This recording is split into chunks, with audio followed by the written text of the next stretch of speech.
So let us start today's discussion. So am I audible? Can you hear me? Yes, sir. Okay. Yes, sir. So today, as I mentioned in the last discussion, that from today onwards I shall start discussing identical particles with you. So our topic of discussion today is identical particles.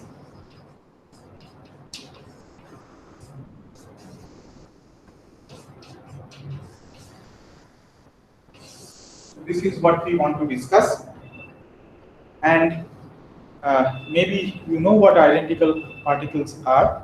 So the basic difference between identical particles, by identical particles we mean that you have two. For example, you can take uh, two balls which are the same dimensions and which have the same mass and which are both uh, both of them are colored as red. So these can be considered as two identical red balls. And in the importance of identical particles comes through the fact that in classical mechanics or in classical theory, the meaning of identical particles is completely different from the meaning of identical particles in quantum mechanics. And this difference arises due to the fact that in quantum mechanics, if you consider two identical fermions, for example, two electrons, uh, these two electrons, the difference between two electrons and two red balls is the fact lies in the fact that for two electrons you cannot distinguish between these two particles, these two electrons. They are indistinguishable. So that is the difference. This indistinguishability, indistinguishable. So two electrons, which are two fermions, as we know, these are spin half. These are spin half particles. They are indistinguishable. In contrast to two red balls with which we usually play. So two identical red balls, they are not indistinguishable. They are distinguishable. For example, you can locate their positions, as well as you can basically specify their trajectories, uh, determine their trajectories completely. And you can say, okay, this red ball is at this position with some momentum here, with some velocity here, and this particular red ball is at some different position with some different moving with some different velocity or having some different momentum. So they can be distinguished by their dynamical properties in classical theory. But in quantum mechanics or in quantum theory, you cannot distinguish between two electrons which are identical particles. The reason for this indistinguishability arises due to the fact that in quantum mechanics you do not have trajectories. You do not have well-defined trajectories, and the fact that you do not have well-defined trajectories arises due to the Heisenberg uncertainty principle. And therefore, you cannot completely specify their position and momentum simultaneously. And there lies the difference between two electrons, which are identical particles, and two red balls in two macroscopic red balls, I should say. So there lies the difference. The two macroscopic red balls, they are completely distinguishable from each other, even though they are identical in all respects. But two electrons, they are identical, but then they are on top of that, they are indistinguishable. And this makes quantum theory very interesting. And this indistinguishability, I repeat, this arises due to the Heisenberg uncertainty principle. So with this background, let us start now. So in quantum mechanics, we know that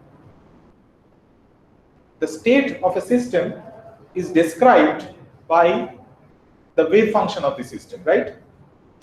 And in order to discuss identical particles in quantum mechanics, which are indistinguishable from each other, we shall start with the case of two identical particles. It can be later on generalized to n identical particles, but for the time being, we shall start with, the whole discussion can be carried out by just taking two identical particles. They may be two identical fermions. So let us consider two identical particles, 1 and 2, and let U1A and U2B. So this is the particle level. This 1 is the particle level. This 2 is the particle level. So U1A and U2B is, we write it as UA comma B is equal to this. So this is nothing but, as I mentioned, that in quantum mechanics, the state of a system is specified by giving the wave function of the system. So for two identical particles, let the wave function of the system be U12A comma B. Okay? And that is basically a product of U1A and U2B. What are these A and B's? These A and B's are all the possible quantum numbers that you need to specify the state of the system completely. So these are the set of all possible quantum numbers required to completely specify the configuration of the system. And the combined wave function of the system of two identical particles, we take it as a product of U1A and U2B, where U1A is basically the state of particle, it is a wave function of particle 1 in the state A, and U2B is the wave function of particle 2 in the state B. And the Hamiltonian, you can write it like this, or you can write it in an alternative notation also, like this. For the time being, we shall use this notation, h hat 1 2, suffix 1 2. So this Hamiltonian will satisfy the Schrodinger equation, the time independent Schrodinger equation. In the stationary state, this U12A comma B will satisfy the time independent Schrodinger equation, where h hat 1 2 is the Hamiltonian of these two identical particles. Okay.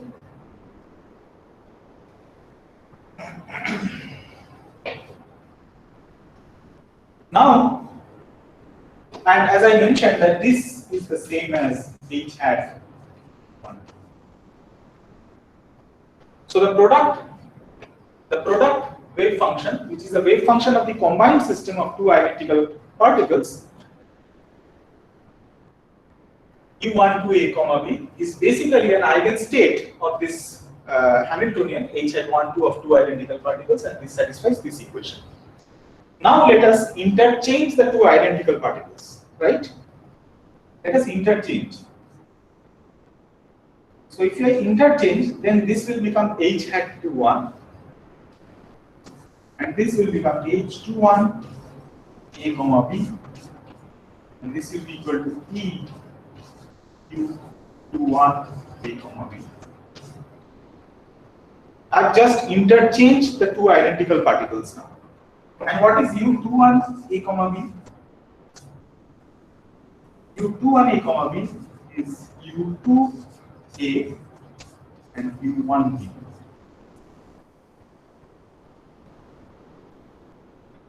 As a notational fact, you can see here we have used the particle level as a suffix. In many cases, in many books, you will find that the particle level is put here, and these quantum numbers you can put it here as suffix. So you can use this notation also or that notation also. So both notations are correct. It is not wrong. But for the timing, we shall actually change to the second notation later on.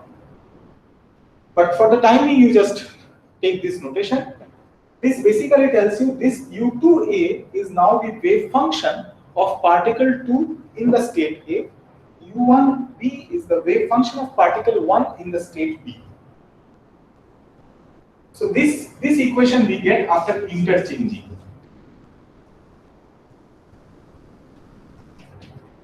interchanging the two identical particles. We get this. But if you interchange the two identical particles, the Hamiltonian does not change. So let me write it in this way: H21 is H12. Okay? The Hamiltonian remains the same if you interchange, and therefore this equation now becomes H hat 1 2 U21 A comma B is equal to E.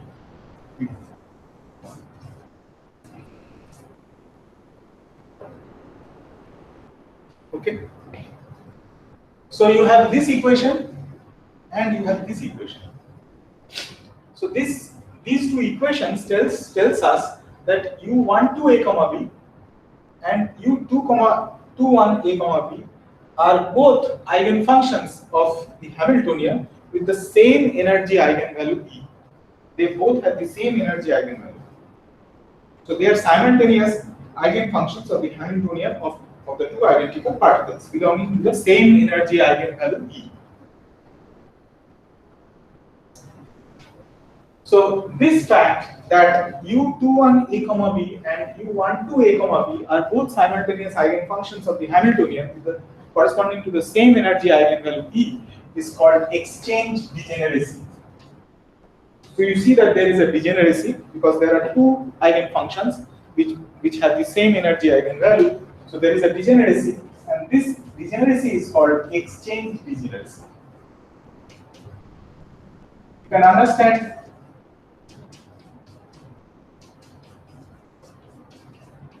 why it is called exchange, because this degeneracy arises when you exchange the two identical particles among themselves. Therefore, this is called exchange degeneracy.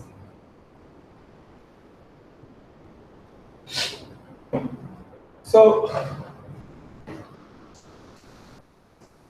you can now realize that, so the discussion that I'm telling you, that I'm giving you now is a little bit, is a bit heuristic in nature, but it is completely fine. There is no problem with this discussion. So, what we find is that this and this are both eigenfunctions with the same, having the same energy eigenvalue, and therefore, what we can do is we can write down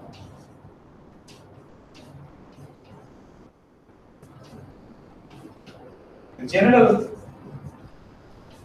solution in this way.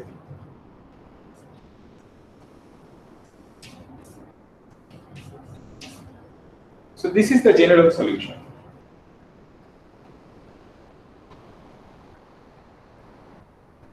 So now what we do is we construct out of this U12 and U21, we construct another wave function for the two identical particles, which we call as psi12 A comma B, and this we construct out of these solutions by using the principle of linear superposition. So we just superpose the two solutions, U12 and U21 for the two identical particles, and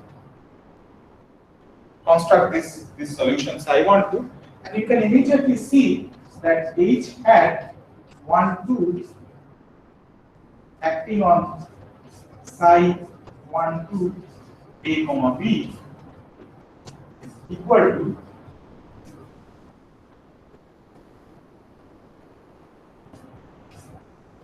this. Just operate H hat 12 on this thing, and this will give us this. So it tells you that this solution, which is constructed out using the linear superposition principle, constructed out of these two solutions, also is an eigenfunction of this Hamiltonian H hat 12, Hamiltonian of two identical particles with the same energy eigenvalue E.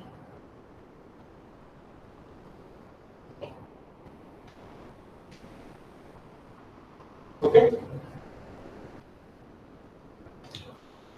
Once we have this, sir, I have a question. Yes. Is Yes, please. degeneracy directly a consequence of definition of the particle? A bit louder. Is exchange degeneracy a consequence of the definition of distinguishable or indistinguishable particles? Yes, Indistinguishable particles in this case. indistinguishable particles. Yes, So, exactly. can it be thought as a definition that indistinguishable particles are such that if we exchange them, the system's energy does not change? I could not follow. Just once more. So, can this be used as a definition of identical particles that if you exchange them, then the energy of the system does not change? Yes, that is what we are getting here. Uh, that brings me to this question: why are you assuming that in both the cases the energy eigenvalue will be E? So that's by definition, is it? Because these are identical particles and you Yeah. are exchanging these two identical particles. See, what we have done is nothing. You have this thing. Okay, we shall do it in a different way also. Once you can see why you have this. If you start from this, what we are doing is we are just interchanging these two particles because these are Yeah. identical particles. So what I've done is I've just written down this equation by writing 1 as 2 and 2 as 1. Yeah. And this also this. So this equation remains same. So it tells you directly that U21 A comma B is basically an eigenstate of H hat 21, not H hat 12. Just from this equation, I just interchange the labels and nothing else. Okay. And So we this are just assuming that interchanging doesn't affect the energy eigenvalue. no. Oh. What I have assumed, what I have done, see in this equation I have done nothing. I have just replaced 2 by 1 and 1 by 2. Okay. Yeah. E does not have any label. So whether you call this as particle 1 or particle 2, it doesn't matter because they are indistinguishable, Okay. right? Whether Yeah. you call two indistinguishable particles, for example, two fermions or two electrons, for example, Yeah. if you label it as particle 1 or label it as particle 2, does it matter to you? The No. answer is no. But when you interchange the two particles, you get U21 A comma B, that is an eigens function of H hat 21 belonging to the energy eigenvalue E. But now what we are saying is that H hat 21 under is the same as H hat 12. So H hat 21 under interchange, the Hamiltonian operator under interchange is invariant. It does not change. That is what we are Okay. saying. Okay.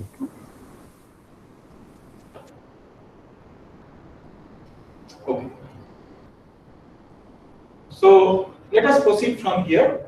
Now, what we shall do once we have this equation, we shall now interchange the two particles here. Let us interchange here.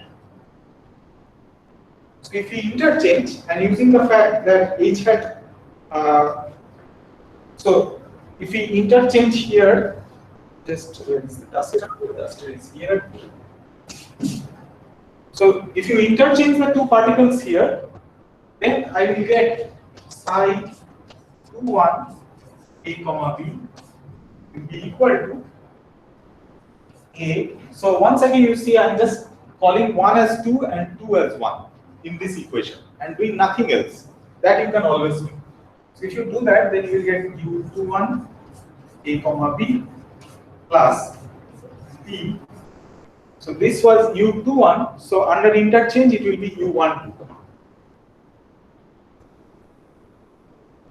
1 to 8 comma B. And you can immediately check that H hat 21, but H hat 21 is H hat 12, right? H hat 21, so let me write this. So this H hat 21 is equal to H hat 12. So under interchange, if I act with H hat 21, which is H hat 12 on psi 21, we will once again land up with E psi 21.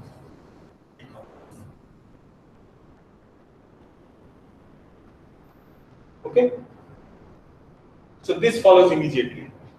So H hat 12 acting on psi 12 A comma B is this, and H hat 1 to psi 2 1 a comma b is this. So you can see that the solution that we have constructed from the linear superposition of u12 and u21 gives you psi 12. Psi 12 and psi 21 also are degenerate, right? The linearly superposed solutions, psi 21 and psi 12 a comma b, they also belong, they are also eigenfunctions of the Hamiltonian H of two identical particles belonging to the same energy eigenvalue E. So once again, you can, the exchange degeneracy is reflected here. But we know that by interchanging these two identical particles between the two states, the system remains the same. When we interchange the two identical particles between the two states A, in this case the two states are A and B, the system remains the same, and therefore psi 12 mod square should be equal to psi 21 mod square. Because the system under interchange, what you are doing is you are just interchanging the two pi particles, and therefore nothing should happen to the system, and therefore you should have this. Let us now see what is the consequence of this relation. So let us compute this thing.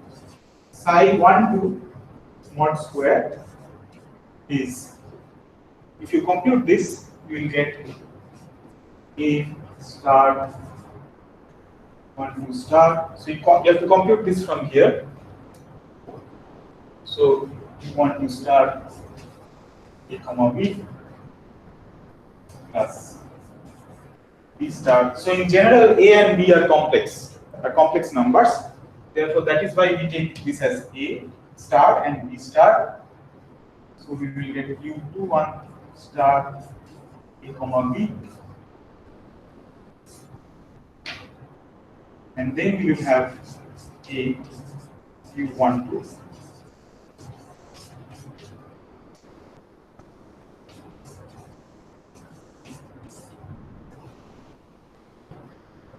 And what we do is just multiply throughout. So this will be equal to, the first term will be mod A square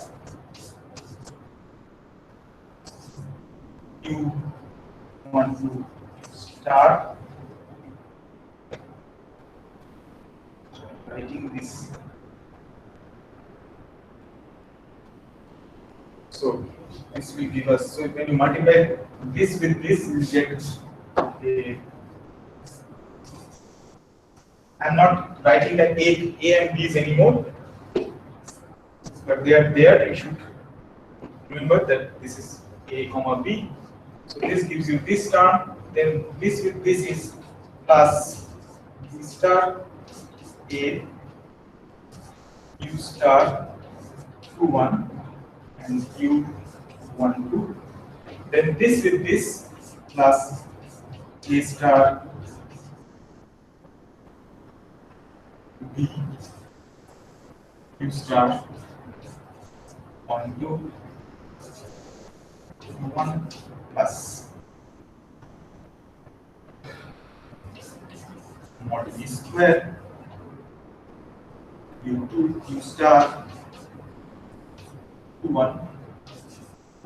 So this is basically, you can write it down as mod of U21 square. So this is your psi 12 mod square. Now we have to do the same thing for psi 21. Let us do it.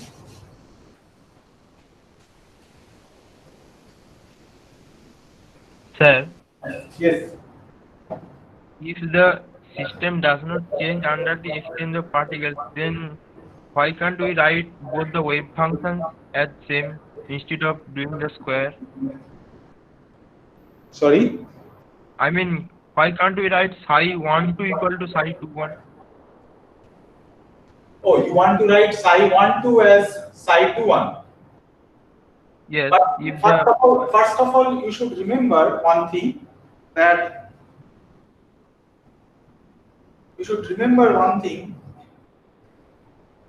these these are probability densities, which are the physically measurable quantities. Psi12 is not physically measurable. Yes. What you measure in quantum mechanics, or what is physically important, is the probability densities, not the wave functions. Right? Because wave functions can be equal up to a phase. There can be a phase. Yes, yes. But probability densities, the phase will cancel out. And that is why this condition is important rather than that condition that you are mentioning.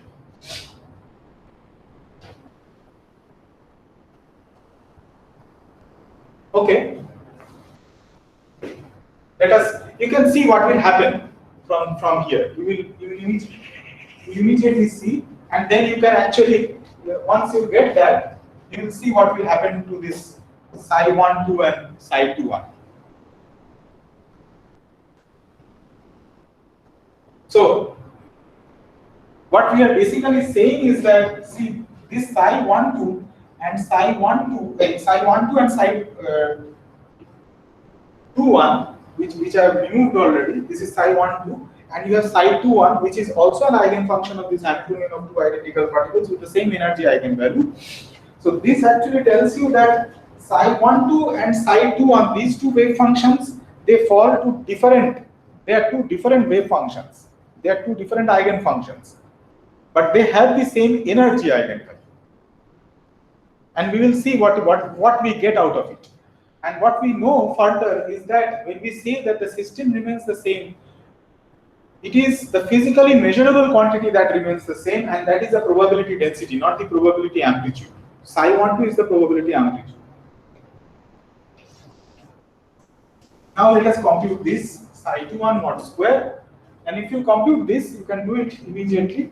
What we shall get is, we shall get mod a square 221 mod square. This is one term. You can just check it for yourself what you get out of this, plus b star a, and then we will have u12 star 221. So these are the cross terms, and then a star b plus a star b u21 star u12. So this you have to compute from the expression for psi21, and then plus mod b square u12 mod square. And what we are saying is that these two expressions are equal. Psi12 mod square is psi21 mod square, and you can see that the expressions can be equal if you set if mod a square is equal to mod b square. Then the expressions are equal, and this gives a is equal to plus minus b.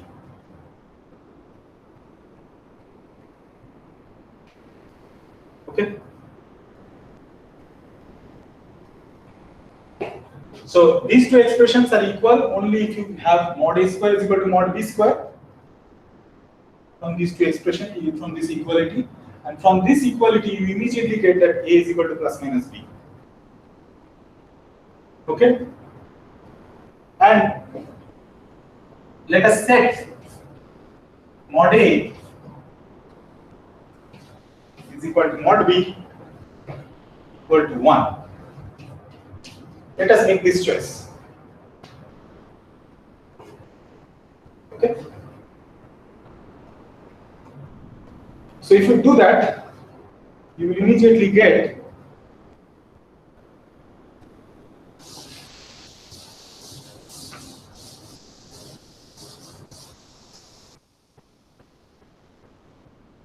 do this, then you will immediately get psi. So let me just write this as psi s a comma b. It's basically psi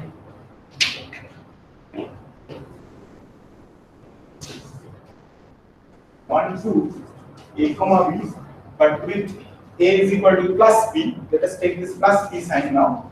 If you take that plus b sign, then you will have, if a is equal to plus b, and therefore this is equal to 1, therefore we will have 2, 1, 2, a comma b plus 2, 1, a comma b.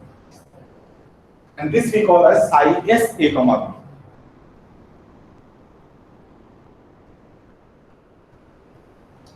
Okay? And this S denotes that it is symmetric under exchange. So you just exchange it, so you get something like this. And therefore, as you raise the question that why are you not equating psi 1, 2 with psi 2, 1? You see that here, if you take psi 2, 1, a comma b, u 2, 1, just exchange these 2 and 1 and 2 labels, you get u 2, 1, a comma b plus u 1, 2, a comma b, and this is nothing but psi 1, 2, a comma b. So you see that the probability amplitudes are same. Okay?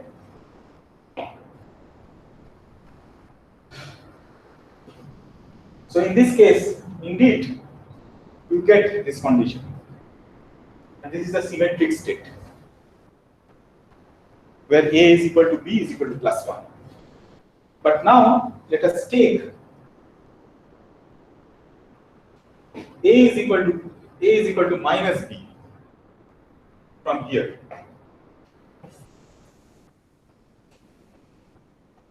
A is equal to minus b. So this is for a is equal to b equal to 1.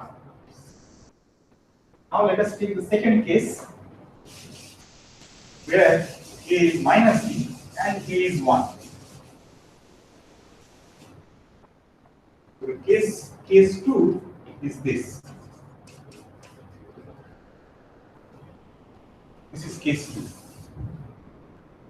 So here I will define something like a, capital A. This is basically in the definition. I will have u 1, 2, a comma b minus capital A is 1 and capital B is minus 1.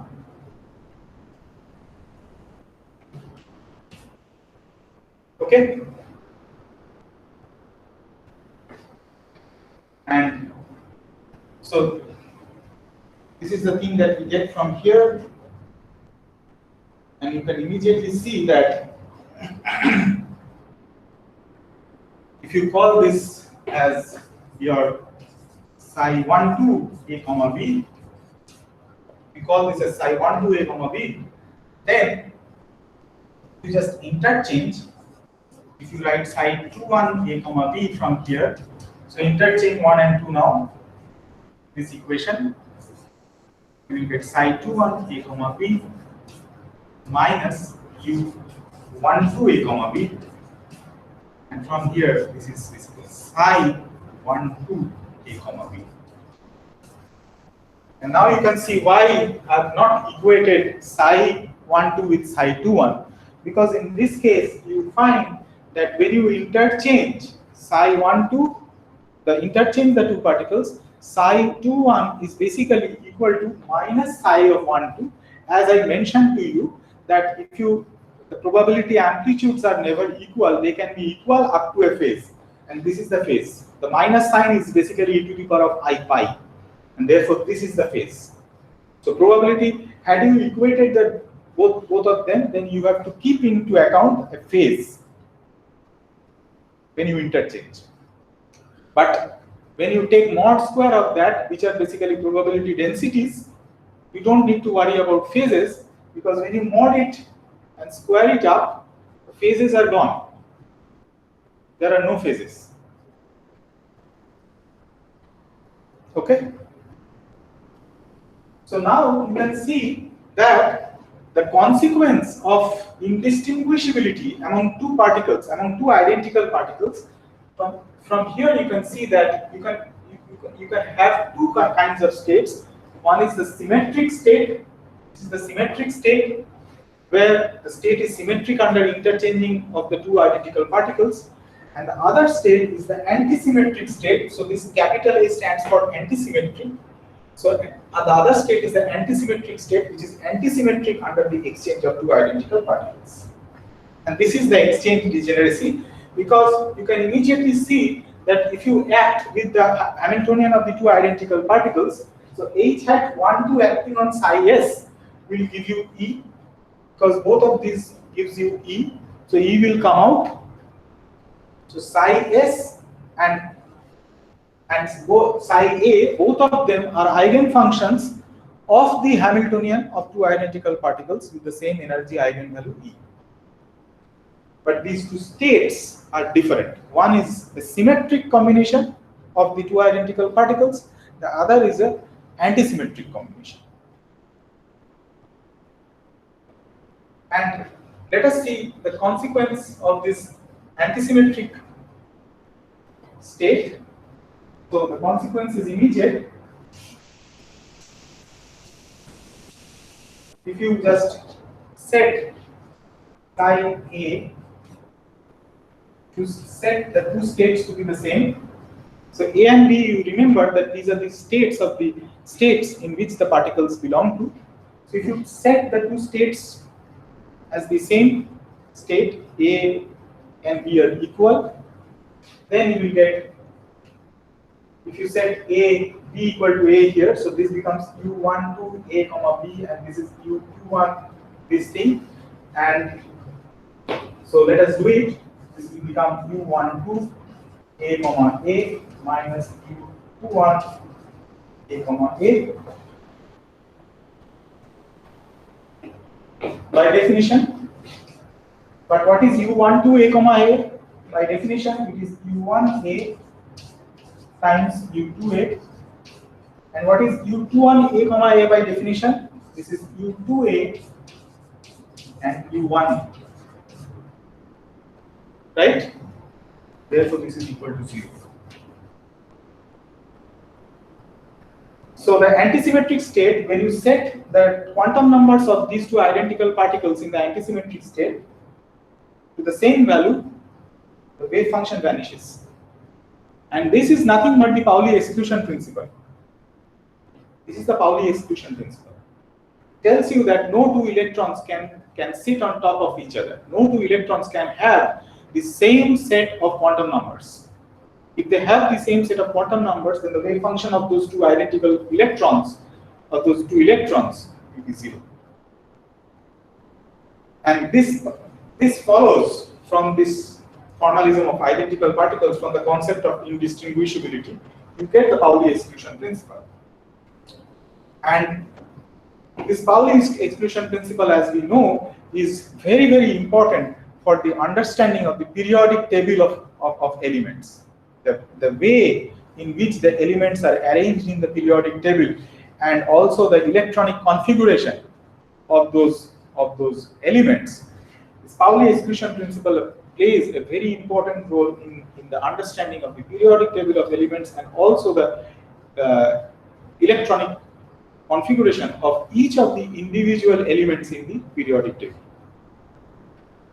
Sir? Yes. Sir, when we are considering U1A and U2B, Yes. aren't we making the particles actually distinguishable for the mathematics? Yes.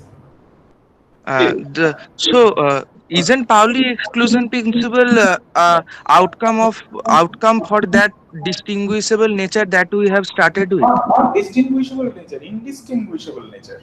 Sir, but I am asking, sir, when we are making the index as 1 and 2, we are making the particles distinguishable in the mathematics itself. No, it is not distinguishable. You are just labeling it. That is your theoretical way of labeling 1 and 2. Otherwise, how will you do? You will bring in the exchange. You have to bring in the exchange theoretically, right? So that is why you are labeling it by 1 and 2.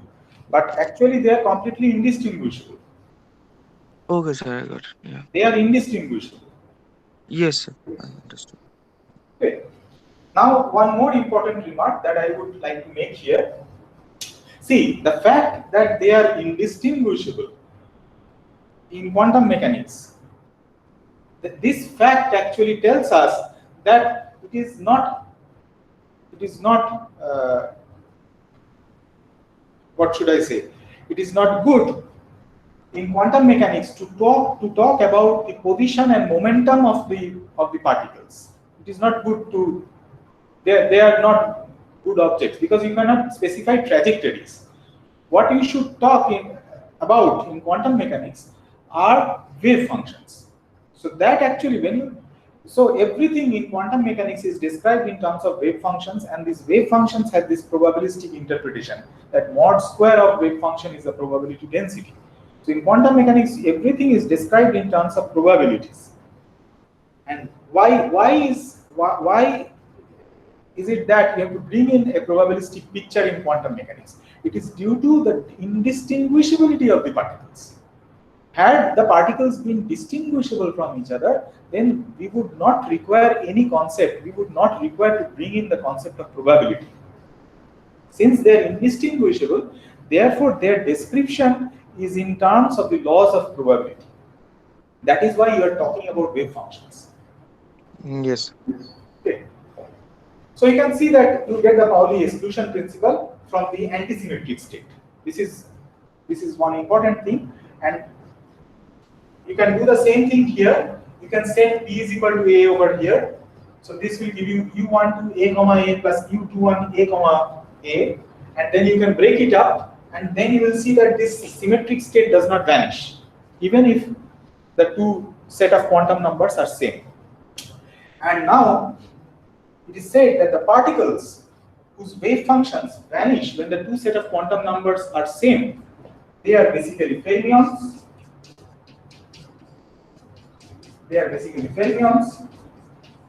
And the particles whose wave function do not vanish when the two sets of quantum numbers are the same, these are called bosons. These fermions are basically particles with spin which are half integers. For example, half for electrons it is half h bar by 2, and then you can have 3 halves, 5 halves, and so on. So these are basically fermions. So their spins are half integrals, and for bosons they are integer spinning particles. For example, the spin can be 0, the spin can be 1. For example, photons have spin 1, they are spin 1 particles. Then you can have spin 0 particles, and so on. Pions, which are spin 0 particles. Then you have alpha particles, which are also bosons, and so on. So these bosons are particles which are integral spinning particles, and fermions are particles which are half integral spinning particles. And there is a deep connection. So this also we know the fact that these fermions obey Fermi statistics, Fermi-Dirac statistics, and the bosons obey Bose-Einstein statistics. So the photons basically obey the Bose statistics, which was derived by Bose, and Einstein later generalized it for massive particles, for massive integral spinning particles, and so together it is known as Bose-Einstein statistics. They are integral spinning particles, and you have fermions given by Fermi, and then Dirac basically generalized it, and so it is called Fermi-Dirac statistics. And the particles obeying Fermi-Dirac statistics are called fermions. Particles obeying Bose-Einstein statistics are called bosons. Now you can ask the question that why it is the fact that the bosons which obey the Bose-Einstein statistics and which have this property that when the two quantum numbers are same, the wave function does not vanish. Why it is that they are integral? They have integer spin. They are integer spinning. They correspond to integer spinning particles. Why it is, and why it is that the fermions are half integral spinning particles? So this is actually in non-relativistic quantum mechanics. You cannot say anything about it. That why is it that half integral spinning particles satisfy Fermi-Dirac statistics and satisfy the Pauli exclusion principle, and similarly for bosons? So Why do we have that? You cannot give a good reason for that when you discuss non-relativistic quantum mechanics. But actually, there is a deep connection, and it is called the spin statistics theorem. And you can actually show from an axiomatic formulation of quantum field theory that there is indeed a connection that if the particles are half integer spinning, then they must be satisfying the Fermi-Dirac statistics, and similarly for the bosons. So this is called the spin statistics theorem. So you can prove this theorem. But for that, we have to bring in relativistic quantum field theory, because you know, you will learn now in relativistic quantum mechanics that the concept of spin in non-relativistic quantum mechanics is ad hoc. You have to bring it by hand. The fact that the electrons have spin half. So if you want to bring it in non-relativistic quantum mechanics, you have to bring it by hand. But the spin, the concept of spin, or the origin of spin occurs naturally when you bring in relativistic quantum mechanics. When you start formulating when you start bringing in special theory of relativity in quantum mechanics, and the resulting theory is relativistic quantum mechanics, then the spin arises naturally in your formula. So you can understand that to prove the spin statistics theorem, you have to bring into account the concept of the theory of special theory of relativity into account, and you have to start doing relativistic quantum field theory. And if you formulate it, there is a very rigorous mathematical formulation of relativistic quantum field theory, which is called axiomatic formulation. If you bring in that, then you can actually prove this deep connection between the spin of the particles and the statistics of the particles. So today what we have done is we have discussed the concept of identical particles and indistinguishability. It is due to the fact that these identical particles are indistinguishable that you have to bring into account the laws of probability into your theory, and this gives you the theory of quantum mechanics. So today we have discussed the concept of indistinguishability of two identical particles in quantum mechanics in the context of two identical particles. In the next discussion, what we shall do is we shall generalize this full thing in the context of n identical particles. If we have n identical particles, so we shall generalize it to a multi-particle system, and they are indistinguishable. They are basically indistinguishable particles, identical and indistinguishable among each other. And if we have n number of them, then what should we do? So we shall discuss that part in the next discussion. So let us stop here today. If you have any questions, you can ask, or you can just go through what we have done today, and then we can carry on from here in the next discussion.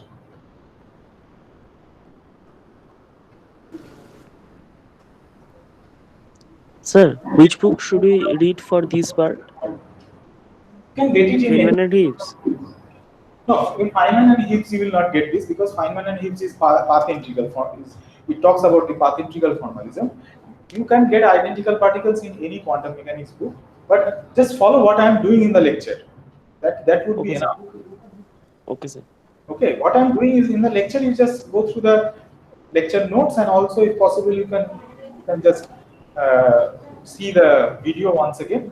Then you will have a fairly good idea of what we are trying to do. Okay, sir. Okay, so thank you very much. And sir আরেকটা কথা, আমি আমার mail আমি মানে ভুল পাঠিয়েছিলাম It's প্রথমে। fine, it's fine. Don't worry about that. It's fine. Don't worry. Don't need to worry about that. So let us end here today.